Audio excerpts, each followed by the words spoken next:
What does that even mean, Bowers Game Corner? Ahoy there, YouTube! I'm back again today for another game review. And today I'm very excited checking out Alchemist from Mayfair Games. It's for 2 to 5 players, take about 50 minutes to play. It's for ages 10 plus. And in Alchemist, you are going to be creating various different cauldrons full of spells and whatnot. And those spells are going to give you various different cubes. And so cubes are going to give you points, but also at the same time, at the end of the game, you want a specific color of cube to be out of the game. It's a really weird game to wrap your brain around when you're playing, but an easy game to explain. Is that a good thing, though? Let's open it up, and I'll tell you what I think about it. Alrighty then, we're going to take a look at what you're going to get inside of Alchemist. So first and foremost, we got a handy dandy rule booklet. It is really just one big page, double-sided, very well done rule booklet. Should have you up and running in no time at all.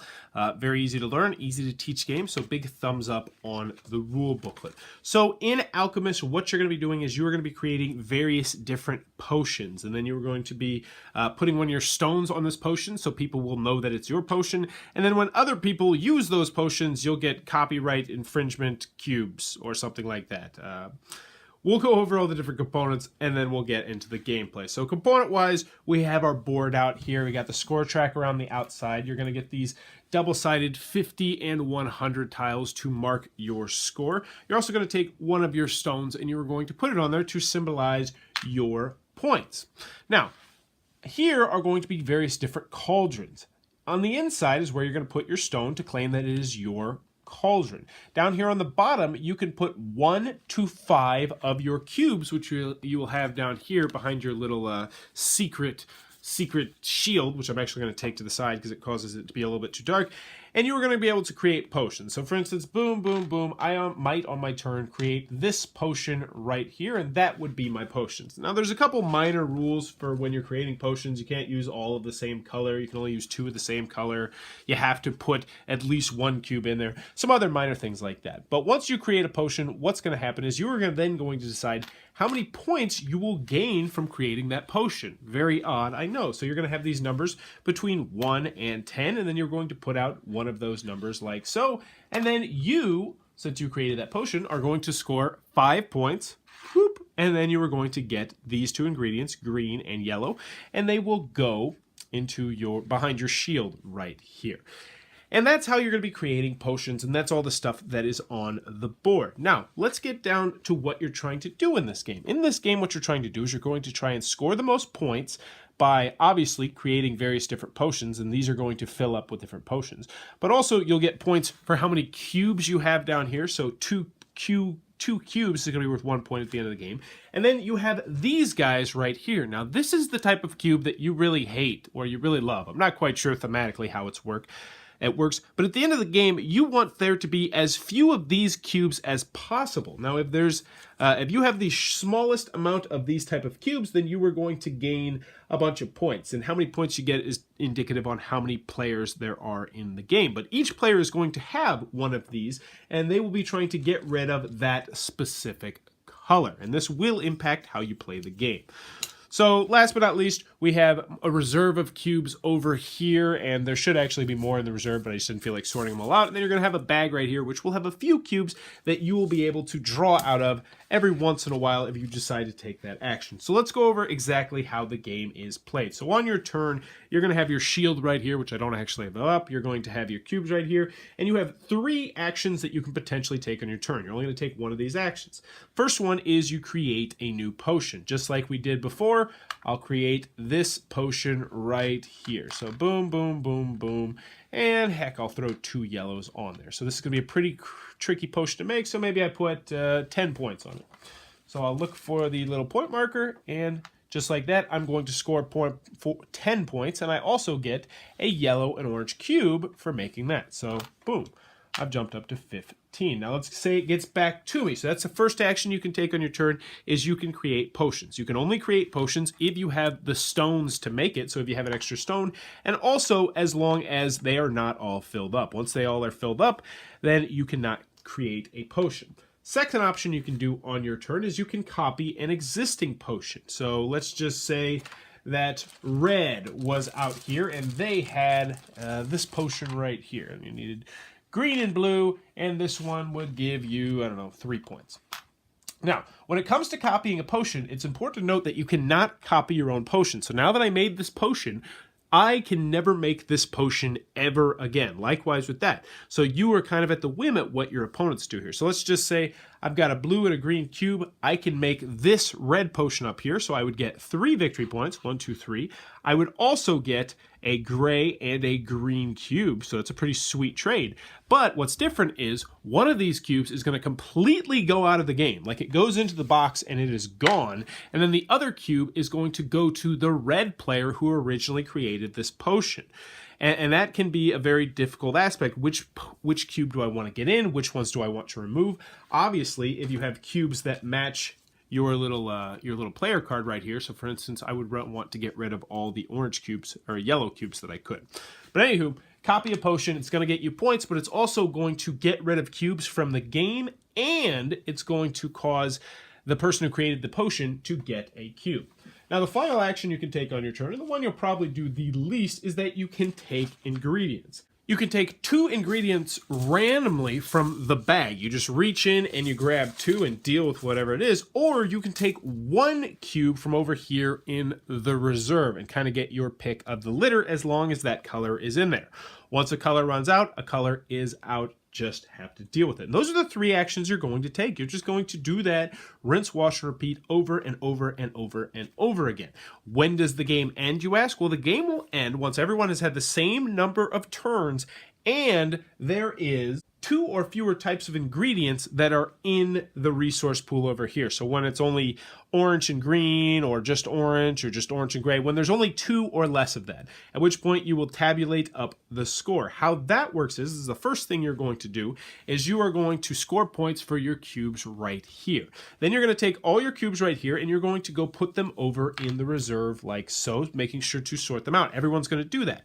Next, you are going to see who has the fewest of these there. So for instance, for yellow, let's just say I'm in a 4-player game and I finished in 4th place, then I would get 0 points. 3rd place, 4 points. 2nd place, 8 points. 1st place, give me 12 points, which can be a pretty big swing of points.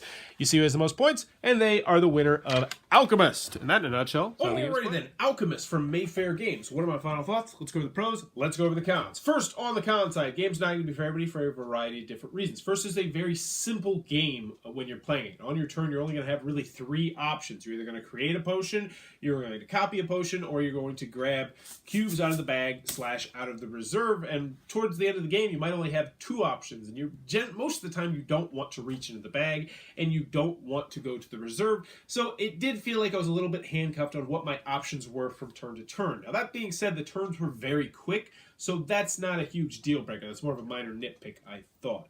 Also, I thought this was a wasted opportunity to not print anything on the back of these player shields. Like, just a handy-dandy little reference would have been nice, just showing you the different actions you can do on your turn. Once again, a minor nitpick, because the actions you can do on your turn are so minimal, there's only 3, that it's not a huge deal. But endgame scoring would have been nice. Now, another con I have with this game, and one I normally don't have with too many games at all, is that this was a really difficult game to wrap my brain around. Like, was I playing the game in the optimal way? Should I be making cheat potions and putting those out there so other people will copy them more likely, and that way I'll get cubes? Should I be focusing on my secret cube color so I can get that out of the game? Should I be going for big pointers and making those hard to make, or should I be focusing on making other people's big pointers? I just was never quite sure, even 3 games of playing this, whether or not I was doing the ideal thing that I should be doing. Now, that being said, I kind of find that a pro, but I think a lot of people are going to get frustrated by that. A lot of people want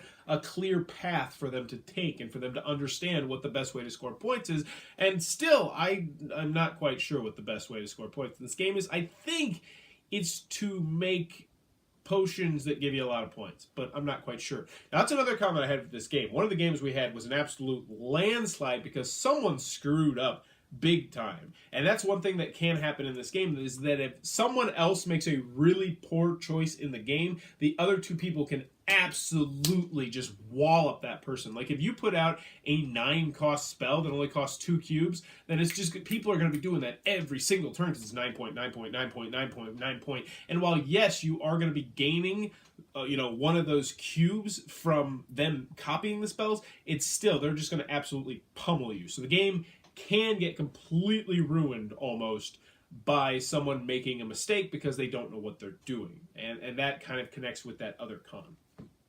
Last con I have with this game is that, you know, the theme is pretty transparent. There's not much of a theme. You're making potions for some reason or the other. I don't know why you want certain cubes gone from the game.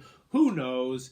This game's old. I think this game is 10, 12 years old, something like that. I actually bought this game on accident. I thought it was the other Alchemist. But moving on to the pros, can I recommend Alchemist? Is this game worth going back to check out? And I'm going to say no, it's not. Well, I don't think it's a bad game. I enjoy the game. This is not one I'm going to keep on my shelf. And there's a couple different reasons why. First and foremost, as I mentioned earlier, if someone screws up the game, they can massively screw up the game. And it's not even going to be fun for them. They're just going to get they're gonna get lapped on the point track. That's what happened. He got lapped on the point track because we just kept doing that spell over and over and over again. And for us, it's the kind of thing where it's like, we have to do that. That is clearly the best option at this point, is to just continue to make that spell, because we're getting 2 cubes out of it before the color ran out of the reserve. Yeah. Moving on to the pros. I did enjoy the game. I thought it was interesting. I thought it went quicker than the 50 minutes on the side of the box once everybody knew what they were doing. It was easy to learn. It was easy to teach. Yeah, I wish they would have used the space on the player sheet a little bit better, and I wish there was a little bit more to do on your turn. But for the most part, I did enjoy the game.